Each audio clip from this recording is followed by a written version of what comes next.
Getting fired from Maxwell Industries felt like having the ground yanked from beneath my feet. One moment I was sitting at my desk, reviewing chemical formulas for our latest project. The next I was being escorted out by security while Marcus Maxwell, my boss of 5 years, watched with cold satisfaction. "Poor performance," he said, his voice dripping with fake sympathy. "We need innovators here, Olivia. People who can bring fresh ideas to the table. Not just," he gestured vaguely at my workspace, "maintain the status quo." I stood there, clutching my cardboard box of belongings, feeling the eyes of my former colleagues burning into my back. 5 years of dedication, countless late nights, and breakthrough discoveries, all dismissed with 2 cruel words: poor performance.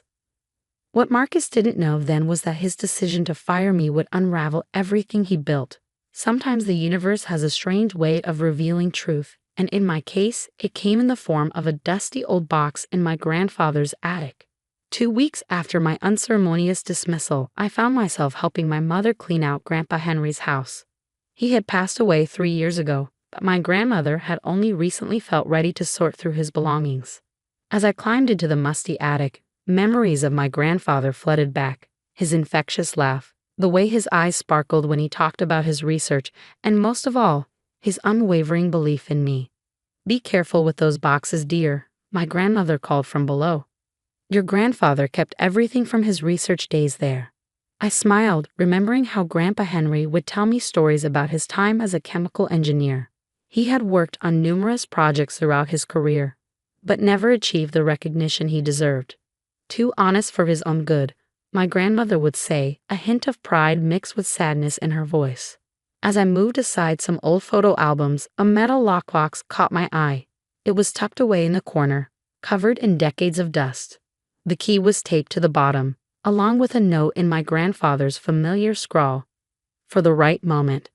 Inside, I found stacks of notebooks, carefully dated and organized. But what made my heart stop was a familiar symbol on one of the folders, the same symbol I had seen countless times at Maxwell Industries. With trembling hands, I opened the folder and began to read. Page after page of detailed research notes, chemical compositions, and experimental data filled the folders. The dates went back 30 years, but the formulas were exactly what Marcus had presented as his own groundbreaking discovery last year. The very project that had earned him millions in investor funding and countless industry accolades. My mind raced back to all the times Marcus had shut me out of key meetings, the way he had jealously guarded certain aspects of the research. It all made sense now. He hadn't innovated anything, he had stolen my grandfather's life's work. I sat there in the dim attic light, surrounded by dust motes and decades of hidden truth, as fury built inside me. Marcus hadn't fired me because of poor performance. He had fired me because I was getting too close to his secret, too familiar with the research that he had stolen. When I confronted my grandmother with the discovery, tears welled up in her eyes. "Your grandfather suspected someone had stolen his research," she whispered, "but he could never prove it. The company he worked for, Maxwell Sr.'s small startup, they claimed all his work was their property. He fought it for years, but—" She trailed off, her hands trembling slightly. "Maxwell Sr.?" I asked, though I already knew the answer. "Marcus's father." She nodded. "They were just getting started then. Henry's research, it was revolutionary, but they forced him out, claimed everything. It broke his heart." I spread the papers across my grandmother's kitchen table. The yellowed pages contained not just research notes, but detailed records of my grandfather's correspondence with the company, his attempts to protect his work, and most importantly, his original patent applications, filed months before Maxwell Sr. had claimed the discoveries as his own. "Does Marcus know?" I asked. "About his father stealing Grandpa's research?" My grandmother's expression hardened. "Oh, he knows. He was just a boy then, but he was there when his father came to our house, threatening legal action if Henry didn't back down." I thought about Marcus's smug face as he announced his breakthrough last year, how he had accepted awards and praise for innovations he had stolen, how he had fired me, probably fearing I might recognize something in the formulas, might make connections he couldn't risk. But he had made one crucial mistake. He didn't know about this lockbox. He didn't know that my grandfather had kept proof, irrefutable evidence that the technology Marcus was about to license for millions belonged to someone else. I checked my phone calendar. The big investor meeting was in 3 days. Marcus had been bragging about it for weeks before my firing, how he was going to license his innovation to major manufacturers, a deal worth over $40 million. Grandma, I said, carefully placing the documents back in the lockbox. I need to borrow these for a few days. She reached across the table and squeezed my hand. Show them who really deserves the credit, dear. Do what your grandfather couldn't. That night, I stayed up late, meticulously scanning every document, every note, every piece of evidence. I organized them chronologically, building an airtight case that proved my grandfather had developed the technology decades ago. Then I made 3 calls. First, to James Morton, a patent lawyer who had been my grandfather's friend. He listened quietly as I explained everything, then said 6 words that made me smile. I've been waiting for this day. The second call was to Sarah Chen, an investigative reporter who had been sniffing around Maxwell Industries for months, suspecting something wasn't quite right with their sudden technological leap. The third call was to my old mentor at the company, Dr. Marcus Williams. He had retired 2 years ago, but I knew he had his suspicions about Marcus's sudden genius. Come by tomorrow, he said after I explained. There's something you need to see. As I finally lay in bed that night, surrounded by copies of my grandfather's research, I felt a strange sense of calm. Marcus thought he had won when he fired me. He thought he had protected his secret. But tomorrow, I would start putting the pieces together. And in 3 days, when he stood in front of those investors, ready to sell his stolen innovation, I would be there, with proof that would destroy everything he had built on lies. I closed my eyes, remembering my grandfather's warm smile, his constant encouragement, his belief in doing what was right even when it was hard. This is for you, Grandpa, I whispered into the darkness. Justice is finally coming. The next morning dawned bright and clear, a perfect day for beginning my grandfather's vindication. I dressed carefully, not in the casual clothes I'd worn since being fired, but in a sharp charcoal suit that meant business. Today, I would start gathering the ammunition I needed to expose Marcus Maxwell's fraud.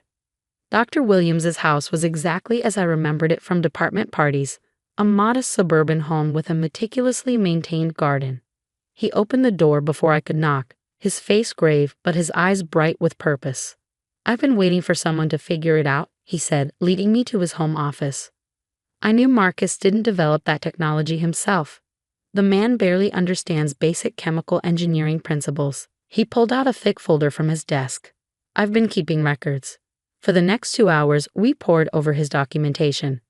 Dr. Williams had methodically noted every inconsistency in Marcus's claims, every impossibility in his timeline. He fired me too, he revealed, when I started asking too many questions about his research methodology. The pieces were falling into place, but I needed more. Sarah Chen met me for coffee that afternoon, her reporter's notebook already full of suspicious details about Maxwell Industries' meteoric rise. The timeline never made sense, she said, tapping her pen thoughtfully. A small chemical company suddenly developing revolutionary technology. With no previous research trail, no published papers, no patent history in that area. James Morton's office was our final stop. The patent lawyer's eyes gleamed as he examined my grandfather's original documentation. This is exactly what we needed, he said, placing the papers carefully into his briefcase. I always knew Henry was the real inventor. Now we can prove it. We worked late into the night, preparing documents, cross-referencing dates, building an ironclad case.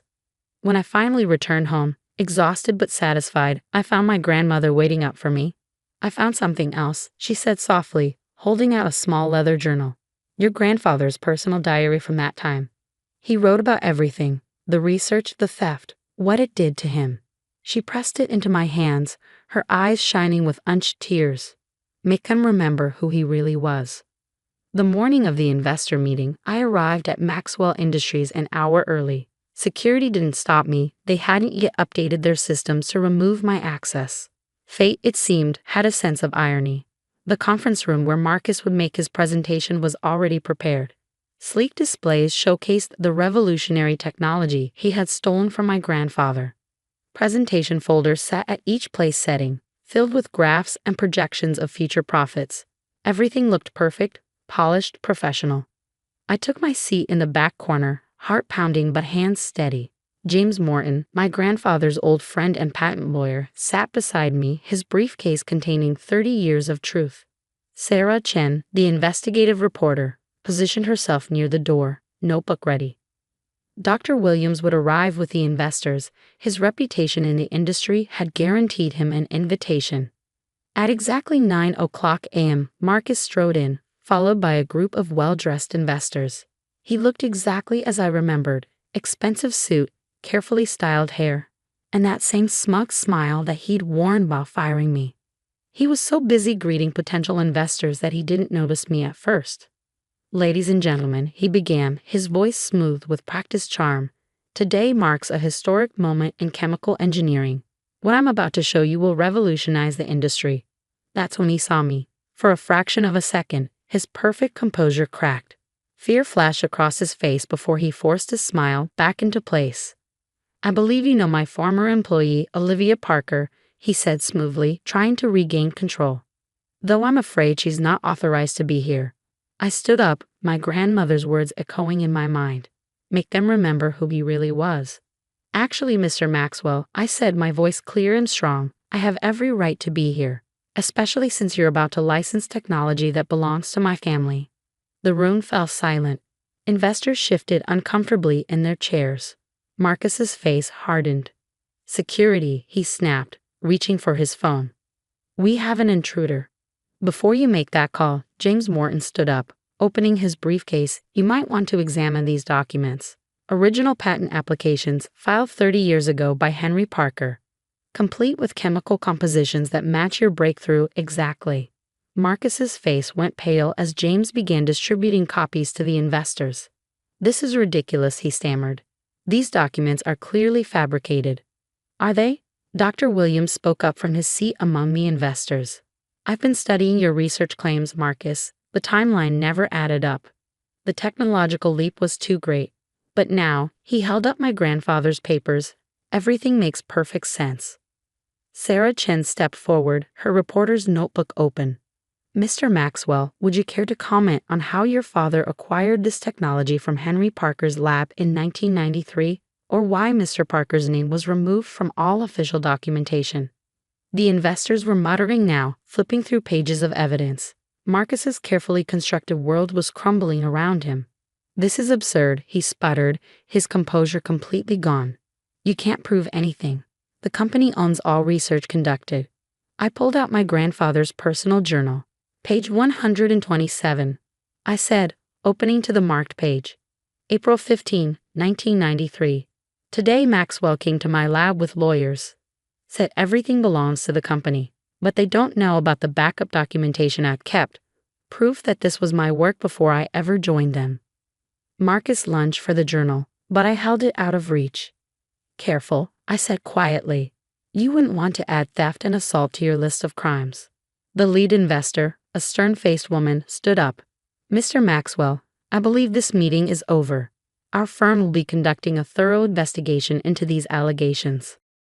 One by one, the investors filed out, leaving Marcus standing alone at the front of his pristine conference room, surrounded by the evidence of his family's deception.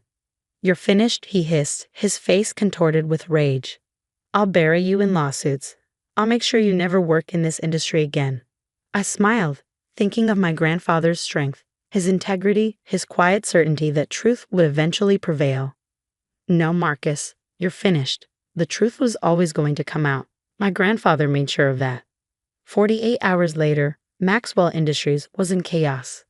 Sarah Chen's expose hit the front page, detailing how Marcus and his father had built their empire on stolen research. The company's stock plummeted. The investors withdrew, lawsuits were filed, and federal investigators began examining decades of patents. A week after the confrontation, I sat in my grandmother's kitchen, watching her read the news coverage. Tears rolled down her cheeks as she traced my grandfather's name in the headline. "He would be so proud of you," she whispered, "not just for exposing the truth, but for how you did it.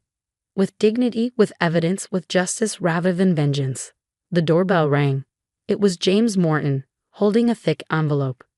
The patent office wants to formally restore Henry's name to the innovations, he said, smiling. And there's more. The new board of Maxwell Industries, what's left of it, they want to make things right. The settlement they offered was substantial full recognition of my grandfather's work, significant financial compensation, and most importantly, a position for me heading up the newly renamed Parker Laboratories. Marcus, I heard, had fled the country, facing multiple investigations into intellectual property theft. His carefully constructed empire had crumbled, built as it was on lies and stolen dreams. In my new office, my grandfather's old lab, renovated and modernized, I hung two things: his original patent application, finally bearing his name, and a small note I found in his journal. Truth is like one of my chemical compounds, he'd written. It may lie dormant for years, but under the right conditions, it will always come to light. I touched the frame gently, thinking of the man who had taught me about integrity, about patience, about standing up for what's right. Marcus had fired me thinking he was protecting his secret. Instead, he had set in motion the very events that would expose his fraud. Sometimes justice takes time. Sometimes it waits in dusty attics and forgotten lockboxes. But it always finds its way to the light. The company flourishes now, built on honest innovation rather than stolen glory. Every morning when I walk into the building and see Parker Laboratories on the wall, I think of my grandfather, his brilliant mind, his quiet strength, his unwavering belief that right would eventually triumph over wrong. Marcus thought firing me would silence me. Instead, it gave me the freedom to uncover the truth, to reclaim my grandfather's legacy, and to build something new from the ashes of deception. Sometimes the best revenge isn't revenge at all. It's justice, served not cold, but with the warm certainty that truth will always prevail. Last week, a young intern came to me with concerns about some data that didn't quite add up. I listened carefully, remembering how Marcus had dismissed similar concerns. Then I thanked her for her integrity and launched a full investigation, because that's what my grandfather would have done. That's his real legacy, not just the innovations he created, but the values he instilled. In the end, Marcus didn't just lose his company and his reputation. He lost the chance to learn the most valuable lesson my grandfather ever taught me. Success built on lies will always crumble. But truth, like the best chemical compounds, is indestructible.